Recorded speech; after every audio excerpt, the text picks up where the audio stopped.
So எல்லாரும் வெற்றி முடியுமா? முடியும். ஓகே, இது என்னது? Law of attraction money workshop level 1. என்ன இது?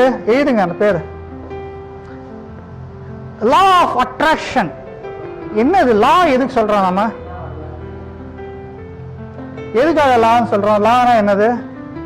லா ஆஃப் அட்ராக்ஷன் என்னது? ஈர்ப்பு விதியா? பிரபஞ்சம் வந்து ஏதோ ஒரு லா அடிப்படையில் செயல்படுதா? சில பேர் தொட்டா மண்ணு கூட பொண்ணாகுது இல்ல, சில டைம் நம்ம என்ன முயற்சி எடுத்தாலும் தோல்வி ஆகுது, ரைட்? ஸோ என்ன இதுல பாத்தீங்கன்னா லெவல் 1. ஏன் லெவல் 1? ஒன் டேல நான் வந்து அப்படியே வந்து மாற்ற முடியுமா சார் லைஃபை? முடியாது. ஆனால் ஃபவுண்டேஷன் போடலாமா? கடல்ல இருந்து எங்கே மாட்டிட்டு இருக்குன்னு கண்டுபிடிக்கலாமா? எந்த இடத்துல பிஸ்னஸ் எப்படி ஆகிட்டு இருக்குன்னு பார்க்கலாமா? ரைட்டா? ஸோ இது சரி. அப்போ பிஸ்னஸ்ல ஜெயிக்கணும்னு என்ன பண்ணுவோம்? பிஸ்னஸே நான் இறங்குறது கூச்சமா இல்லைனா எப்படி சார் பண்ணுவீங்க?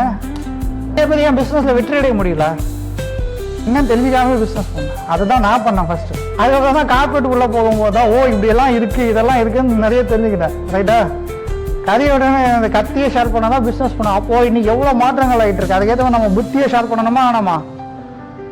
ஏன் நிறைய பேர் இங்கே ஸ்டக் ஆகிட்டு இருக்காங்க பிஸ்னஸ்ல? இந்த மாதிரி கார்பரேட் வாய்ப்புகள்லாம் கிடைக்காது. நான் வந்து பார்த்தீங்கன்னா நிறைய கார்பரேட்லாம் பண்ணதுனால எல்லாம் டாப் லெவல்லாம் பண்ணது. CEO, pilot, doctor, lawyers, board of directors, senior management, 10,000 கிட்டத்தட்ட 100கணக்கான கம்பெனி வந்து 20 இண்டஸ்ட்ரியில் பண்ணுறோம். கலெக்டிவ் எக்ஸ்பீரியன்ஸ் இருக்கா? அதெல்லாம் உங்ககிட்ட நம்ம ஷேர் பண்ணலாமா? இது பாமர மக்களுக்கு கிடைக்க மாட்டேங்குது. அதான் பெரிய டிராபேக்காக இருக்கல, ரைட்? அதான் எடுத்தோட மாஸ்டர் ஆகணும், புரியுதா? நான் எக்ஸ்பர்ட் ஆகணும்னு நினைக்கிறேன். நடக்க முடியுமா?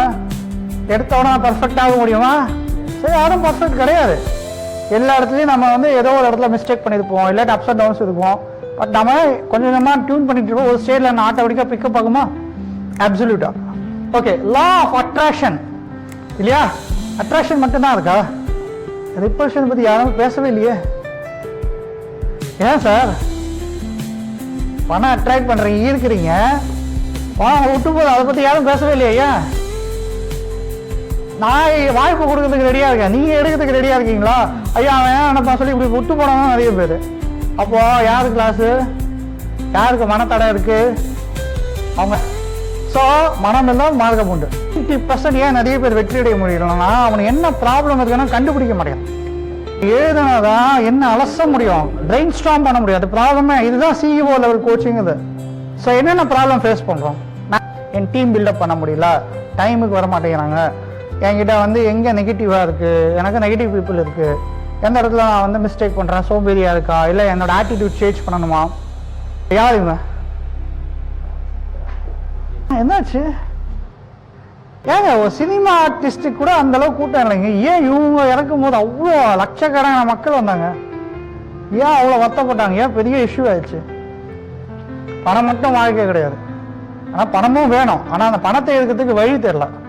அதான் வேலைக்கு போகிறோம், பிஸ்னஸ் பண்ணுறோம், ஆனால் அதை எப்படி சேமிக்க தெரியல, எப்படி டபுள் பணம் தரலாம். அப்போ எந்த இடத்துல பிரச்சனை இருக்கு? யார் இது? சரி, என்ன எதுக்கு எடிசன் எனக்கு பிடிச்ச சயின்டிஸ்ட் வருது? ஏன் அந்த பிஸ்னஸ்ல இருந்து என்ன கத்துக்கிட்டீங்க? அந்த ஃபெயிலியர்ல இருந்து என்ன கத்துக்கிட்டீங்க? என்ன பண்ணக்கூடாதுன்னு நான் தெரியணும். ஃபர்ஸ்ட் அப்படியே ஆராய்ச்சி பண்ணிட்டே இருக்கலாம். வயசாயிடும் சார், எப்போ ஏர்ன் பண்ணலாம் சார்? இதுதான் நிறைய பேர் பண்றது இல்ல. என்ன பண்றோம்? Trial and error, spending more money. என்ன பேர் எவ்வளோ காசு வேஸ்ட் பண்ணியிருப்போம்? ஏதாவது லேர்ன் ஆயிருக்கா? சக்ஸஸ் பண்ணியிருக்கீங்களா? டெவலப்மெண்ட் ஆயிருக்கா?